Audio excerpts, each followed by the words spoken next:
tudo bem? Hoje nós vamos falar sobre um assunto que vem sendo bastante discutido no nosso meio educacional, que é a inovação do ensino e aprendizagem. E para podermos abordar um pouco mais dessas práticas de inovação que nós temos, hoje nós convidamos a nossa doutora Karina, doutor Cássio e o doutor Maciel, que também são os nossos professores dentro do curso da medicina.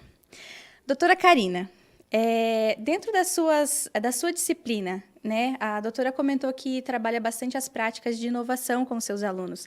Conta pra gente um pouquinho como que faz, como que funciona, como que a doutora faz essas práticas de inovação com os alunos.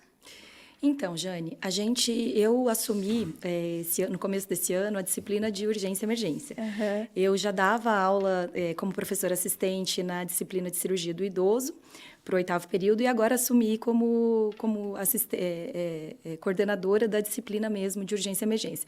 E aí, assim, foi uma responsabilidade muito grande assim que eu recebi por um voto de confiança mesmo, né? O Dr. Rui me convidou, o Dr. Nicásio me indicou.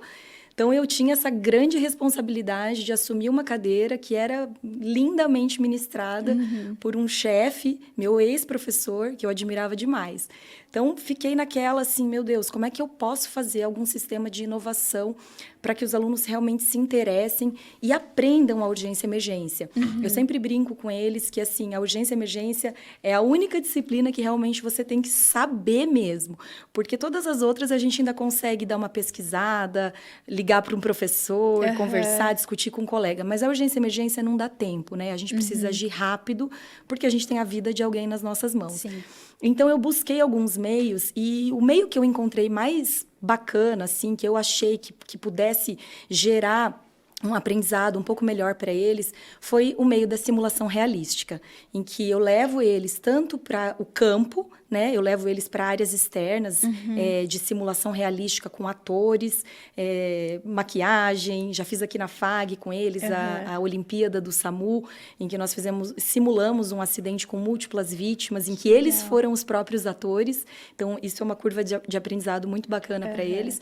E dentro do laboratório de habilidades, em que a gente consegue desenvolver essas habilidades na prática mesmo, atuando com um debriefing estruturado, né? Que a gente consegue voltar esse atendimento e fazer o próprio aluno entender quais foram os passos, o que ele fez de bom e quais foram os passos que ele pode melhorar num futuro atendimento. Que legal. A doutora comentou também que você fez alguns cursos fora, né, que você conseguiu trazer e atribuir isso para suas aulas. Conta pra gente um pouquinho como que foi esses cursos e quais foram, né, utilizados que você utiliza nas suas aulas. Eu tive a oportunidade de ser convidada pelo Ministério da Saúde para fazer alguns cursos diretamente no Einstein, né? Lá no Centro de Simulação do Einstein. Por 2 vezes eu estive lá atuando dentro da simulação realística mesmo. E lá nós aprendemos várias técnicas, né?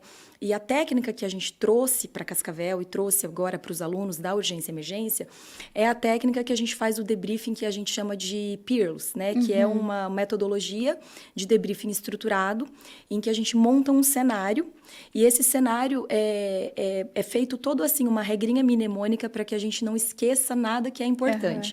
Como, por exemplo, especificar qual é o objetivo do cenário, o que eu pretendo que o aluno alcance, as etapas que ele precisa desenvolver durante a aplicação do cenário, em que eu consiga evoluir esse caso para que ele vá tendo esse raciocínio clínico meio óbvio, né, que ele consiga ter esse diagnóstico sindrômico na cabeça dele e que isso vá fazendo sentido e que ele consiga, acima de tudo, se colocar na situação de um atendimento real.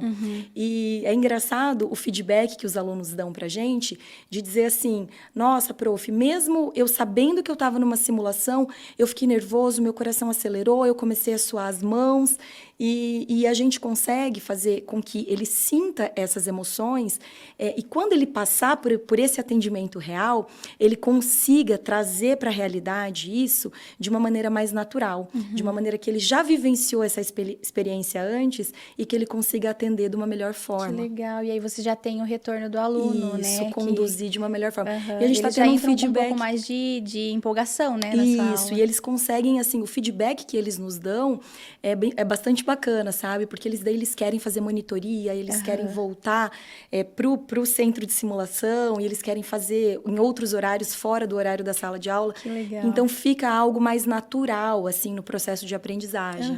Que bacana, que legal.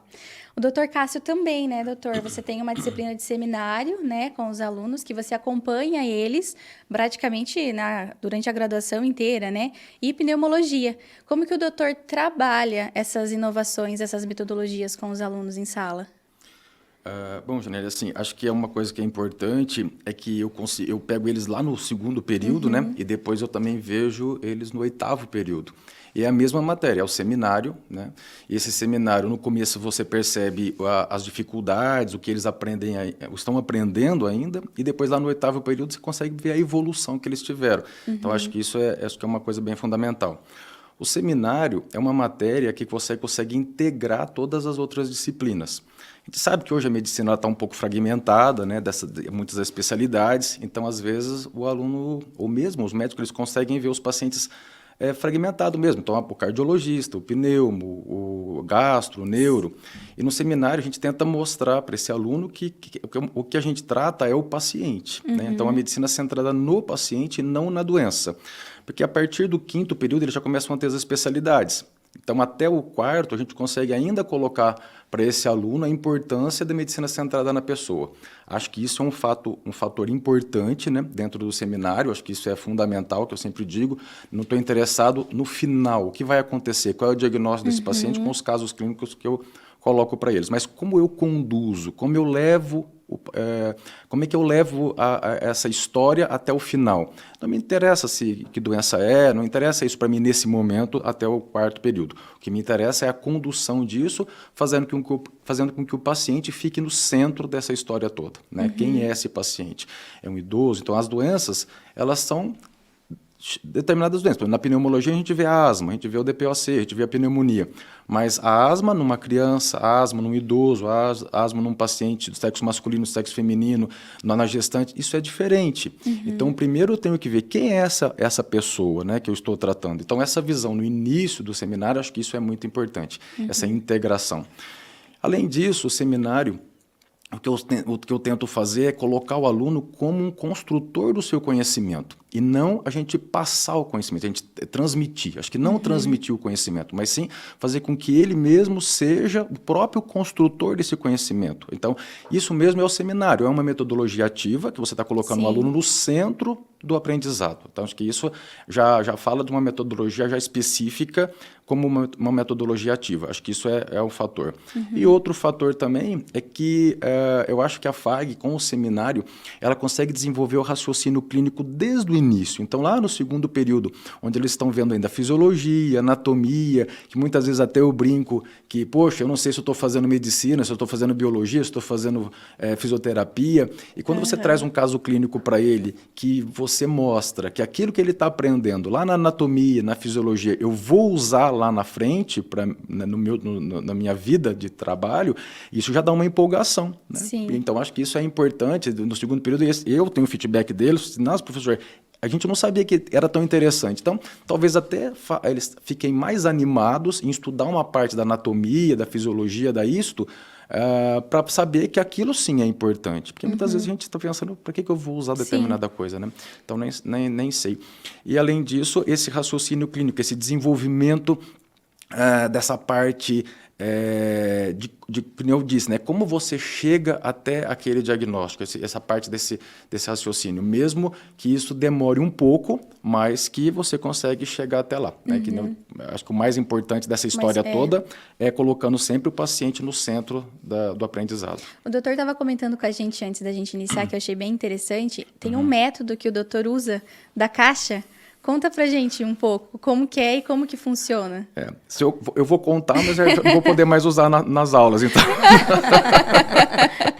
Eu tenho uma caixa que dentro dessa caixa tem um objeto, né? E esse objeto, então, é numa aula de semiologia, que a gente pode usar, por exemplo, né? Então, a semiologia que a gente vai à anamnese, que eu vou tentar recordar com o paciente aquilo que ele trouxe, né, de história para mim. Então, dentro dessa caixa existe um objeto e os alunos eles vão, não numa forma de sim ou não, né? Não é um censo que eu falo assim, tenta coisa sim, não pode. Isso é feito do quê? Onde é que eu compro? O que eu posso fazer com isso? Então, são perguntas mais abertas do que perguntas fechadas. Através do tato, eles te dão a resposta. Não, ainda não. Eles só perguntam. A caixa está fechada, né? Tem esse objeto lá, eles vão perguntando e eu vou respondendo à medida que eles vão fazendo essas perguntas. E aí chega um momento que eu falo, olha, agora quem que souber o que é objeto pode falar para mim. Só que quem falar ganha um ponto e quem errar também perde um ponto, porque senão fica também um jogo de adivinhações, que isso também não pode acontecer. E aí, então, os 2, 3 primeiros que acertam o objeto, eu acabo dando um ponto, né? E aí, depois, passado um período, já esgotaram-se as perguntas, aí então eu falo, aqui dentro tem um objeto X, ponto final, tá bom, eu já sabia mais ou menos. E aí? Dentro da caixa tem uma abertura, então em cima da caixa tem uma abertura onde eles colocam a mão. Então eu escolho uns 2, 3 alunos, eles colocam a mão dentro da caixa e faz a palpação desse objeto. E a partir dessa palpação, depois eles transmitem para os outros aquilo que eles palparam. E descrevem aquilo que eles palparam. Então eles escrevem, então um objeto assim, assim, assado, tem tal tamanho X, um peso talvez, tem uma parte isso, uma parte aquilo, tal. E aí depois eu mostro o objeto e falo, olha, essa descrição, qual foi a melhor descrição que fez? Desses 3 alunos, qual foi a melhor descrição? Foi esse que descreveu melhor, porque a gente conseguiu ver melhor esse objeto através da fala do outro. Que legal. Então, é isso que a gente faz basicamente na medicina, né? Tem uma história, a gente faz o exame físico, e esse exame físico vai ser transformado para me ajudar a complementar aquele objeto que supostamente está vendo da caixa, ou supostamente aquela doença que o paciente tem. Então, é uma metodologia ativa. Na Faculdade Pequeno Príncipe, onde eu fiz o mestrado, a metodologias deles são baseadas em metodologias ativas, e teve um congresso, existe um curso, não sei se é um congresso, basicamente, um evento que existe na Faculdade Pequeno Príncipe, que eles são voltados, bem voltado para a metodologia ativa. Eu apresentei esse caso lá, e foi bem legal, foi bem interessante. Legal. E aí você já tem, né, o retorno do aluno, né, em relação a isso. E com poucos recursos, né? Eu acho interessantíssimo, porque você precisa de pouquíssima tecnologia para conseguir executar algo que o aluno tem uma curva de aprendizado muito legal e divertido. E já te dá o retorno na hora, e né, divertido. daquilo que foi. Então, assim, é uma forma de aprender como se fosse uma coisa lúdica. Né? Saindo da graduação, os nossos alunos vão para o internato, né, doutor Maciel? E lá no internato, como que eles chegam, né? A empolgação deles em relação principalmente na sua disciplina de gineco. Como que o doutor faz essa mediação dos alunos no internato? Bom, eu como cuidando da cadeira de ginecologia e obstetrícia, talvez tenha um dos desafios maiores, que é a ansiedade dos acadêmicos por realizarem partos e de fazerem exame físico, que talvez, dentre todas as especialidades, é uma das que tem o exame físico mais invasivo em relação ao paciente. Então, eu tenho que administrar muito essa ansiedade em relação ao momento do parto, ao exame físico, e transmitir esse conhecimento para eles. Então, eu sempre falo que durante o trabalho de parto, que é um momento único para o paciente, o acadêmico que ele é responsável por administrar, durante o trabalho de parto, o tempo de trabalho de parto com as dinâmicas com a paciente, tanto de orientar para a paciente o uso da bola para analgesia não farmacológica, a gente tem a eletroanalgesia, tem o cavalinho, em que a gente orienta o parceiro a fazer massagem na paciente. Então, a gente administra o tempo do trabalho de parto dessa paciente. E, para substituir o exame físico, para não se tornar algo invasivo para a paciente, a gente tem o laboratório de práticas, que ajuda nós com várias maquetes e simuladores de toque vaginal, e até mesmo a parte dos bonecos, em que simula um parto normal também. Então, hoje, na matéria do internato, além deles vivenciarem na prática dentro da instituição do hospital, eles antes passam pelo treinamento no laboratório de práticas. Então, nesse laboratório de práticas, a gente simula tanto o parto normal, cefálico, o parto pélvico. a gente simula também algumas urgências obstétricas, como, por exemplo, distócia de ombro, o protocolo de hemorragia pós-parto, o protocolo de pré-eclâmpsia. Tudo isso, como a Karina citou anteriormente, para que ele vivencie aquele momento mais real, próximo da realidade possível, e que depois, na prática, ele visualiza o protocolo, como que ele é feito, e também quais são as diferenças que o acadêmico encontra entre a prática no laboratório e a prática dentro do hospital. Diminuindo, claro, o exame invasivo na paciente. Porque quando ele vem dessa prática do laboratório, na vida real, ali na prática com a paciente, ele já entende um pouco melhor tanto a parte de teoria e aplica ela de uma maneira mais clara. Dentro da ginecologia, que também tem exames invasivos, uma das práticas que a gente traz é a inserção de DIU. Então, hoje a gente tem um ambulatório de planejamento familiar e os acadêmicos têm a oportunidade de inserção dos DIUs de cobre nesse ambulatório. E uma prática que a gente tem nesse ambulatório é explicar, mostrar para a paciente, então a gente estimula eles a explicar todos os métodos contraceptivos. E em relação à inserção de DIU, eles têm também um material de apoio, em que eles aprendem a colocar o DIU na maquete antes, num útero um molde do útero e um molde do DIU, e só depois eles vão para a prática mesmo, que é a inserção do DIU na paciente, quando eles estão aptos para realizar isso. Então, dentro da ginecologia e obstetrícia, a gente trabalha nesse campo, de antes, laboratório de práticas, e depois vai inserindo o acadêmico aos poucos na realidade, que é o parto ou mesmo do exame da ginecologia. E tem um retorno dos alunos? Eles retornam pro doutor em relação à prática? Como que foi? Se gostaram? Sim, a prática de urgência, emergência obstétrica na boneca, tudo, é um retorno, um feedback positivo, mas ainda nada substitui a emoção do primeiro parto. Do primeiro, de pegar o bebê, colocar o bebê no colo da mãe. Isso realmente é um momento único. Né? Essa ansiedade a gente só constrói mesmo dentro do hospital. Ai, que legal. Então a parte teórica ela é importante, mas o momento único, que é quando realmente realiza o parto ali na paciente e que participou do trabalho de parto, isso é insubstituível, não tem como. Que legal. Acho que é importante a gente sempre lembrar que a medicina é um curso que ela tem competências específicas, né? E o aluno, a gente vai ter que fazer com que ele aprenda, né, entre aspas, um domínio cognitivo, um domínio psicomotor, afetivo, e muitas vezes é um dos cursos que mais tem que ter habilidade para alguma coisa, né? Para habilidade, por exemplo, para cirurgia, para gineco, por exemplo, para obstetrícia. Então, esse construir de conhecimentos que esse aluno vai ao longo do curso, isso eu acho que é fundamental, né? E muitas vezes essas habilidades, quem tem que ir estruturando o aluno somos nós como docentes, né? Que, na verdade, nós docentes, nós somos médicos, né? Nós não temos uma carreira pedagógica. Então, a gente sempre brinca que a gente foi meio que jogado na jaula dos leões, né? E a gente tem que se virar nesses termos para essa parte pedagógica. Então, acho que essa construção de conhecimentos também é muito nossa, né? Então, a gente vai aprendendo com o tempo muito, né? A construir com os alunos essa casinha, né? Para no futuro que ele possa trabalhar e exercer sua profissão de uma melhor forma possível. Exato, e eles têm vocês assim como um espelho muito grande, né? O Dr. Maciel estava comentando que o Dr. Cássio foi professor, né? E hoje ele está aqui e é maravilhoso, é muito bom. Pois é, para mim foi uma honra ter o Maciel como nome de turma dessa que formou, então assim, eu participar junto com ele na formatura, para mim foi uma honra de ver o Maciel hoje ocupando um espaço tão grande assim.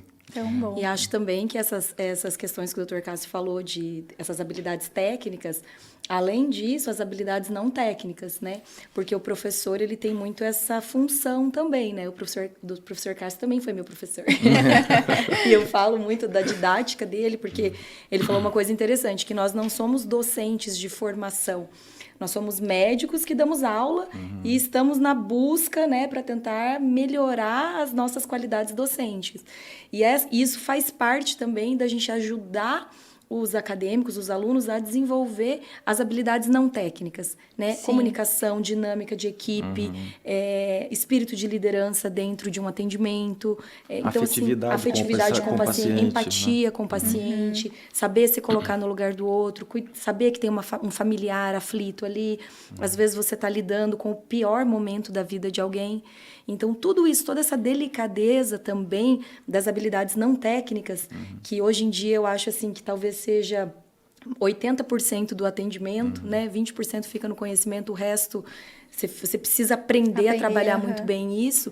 E isso nós também somos responsáveis muito por isso, né? Porque o professor, a gente sempre lembra de algum professor que nos marcou, né? Que tem alguma parte ali, nossa, aquele professor lembra daquela aula, lembra de situações específicas e que marcam, né, a nossa vida mesmo, assim. E essa pessoa faz parte da história, né? E vai fazer parte da tua história profissional também. E é maravilhoso, né? A gente vê, assim, o quanto os alunos trazem para nós, assim, esse retorno dos professores e é muito bom. Então, no caminho certo. Bom, com essa troca de experiência que a gente termina o nosso bate-papo de hoje. E eu gostaria de agradecer muito a presença de todos vocês e por terem aceitado, né, o nosso convite. Muito obrigada. E agradecer a todos que estão ali presentes com a gente hoje. Muito obrigada.